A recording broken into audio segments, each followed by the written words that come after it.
نادر بہت بے ساختہ جملے، مگر اتنا یاد رکھیے گا ابھی تک ہم نہیں بولے۔ صدر علی وقار، معزز سامعین، تقریب ہمروز میں منتخب موضوع پر اسب روایات لب کشائی کرنے اور نشستند و گفتند و برخاستند سے پہلے چند سوالات رکھنے کی جسارت کرتا ہوں۔ کیا قوم کی فنا و بقا کن اصولوں کے زیر سایہ ہوتی ہے؟ ملکوں کا عروج و زوال کس بنا پر ہوتا ہے؟ سلطنتیں اور حکومتیں کس طرح تاریخ کے نشیب و فراز میں ڈانوا ڈول ہوتی ہے؟ ہم جیسی قوموں کو ایسے چھپتے سوالات سننے کے لیے بڑا دل و گردہ چاہیے۔ خاموشی اچھی نہیں، کار ہونا چاہیے۔ اے تماشا اب سر بازار ہونا چاہیے۔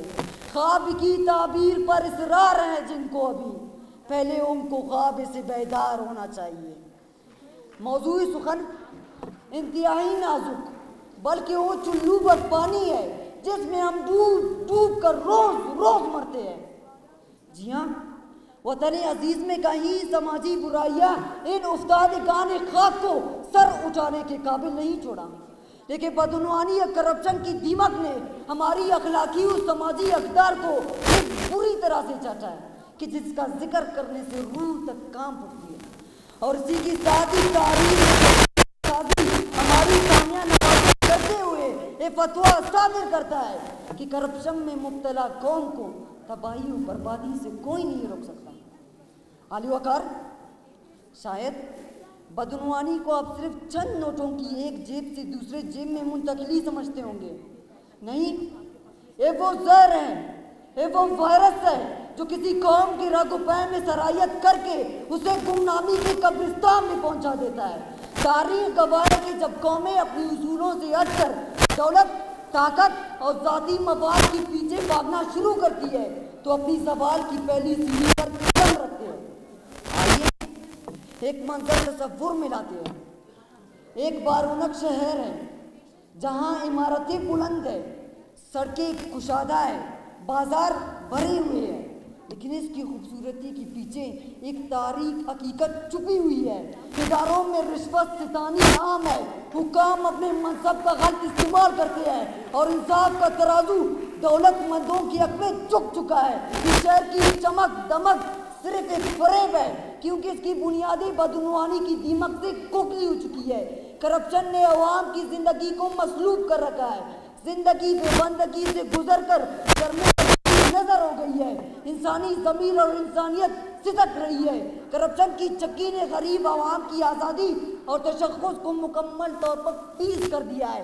مظلوموں کی مظلومیت کا داستان غم سنانے کے لیے آئے روز تقریبات کا انعقاد کیا جاتا ہے۔ چودھری نہب کا چودراہٹ کا ڈنڈورا ماشاءاللہ خوب پیٹا جاتا ہے۔ کرپشن مٹانے کے نام پہ کرپشن۔ یا ابوالعجب،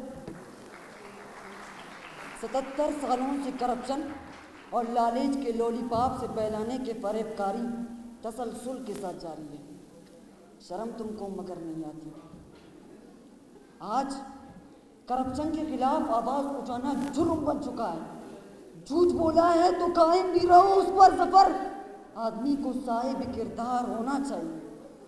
علی وقار، اپنی تقریر کے شروع میں جن سوالات کو ہم نے اٹھایا تھا کہ قوموں کے سوال پر کرپشن یا بدعنوانی کا کیا کردار ہے، تو مختصر مگر جامع الفاظ میں سننے سنانے کی بات ہو تو یاد رکھے، کرپشن کی شجر پر خوشحالی کی بجائے سب سے پہلے سمجھوتے کا کانٹا پھوٹتا ہے۔ سمجھوتا میرج، انصاف اور مساوات کے نرم و نازک پھولوں کو مرجھانے پر مجبور کرتی ہے، اور پھر قانون قدرت کے مطابق سماجی اقدار کی بجائے ناانصافی جنم لیتی ہے، اور ناانصافی انسان کو ظلم پر آمادہ کرتی ہے، اور ظلم قدرت کے انتقام کو آواز دیتی ہے۔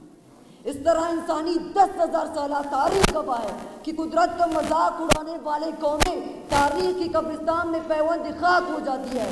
جب کرپشن سے روح سکتا ہے، ایران نے تو نابود ہو سکتا ہے، تو کیا لا الہ الا اللہ کی بنیاد پر تیری میری زبانی جمع خرچ سے کوئی اور ملک بھی بچ سکتا ہے؟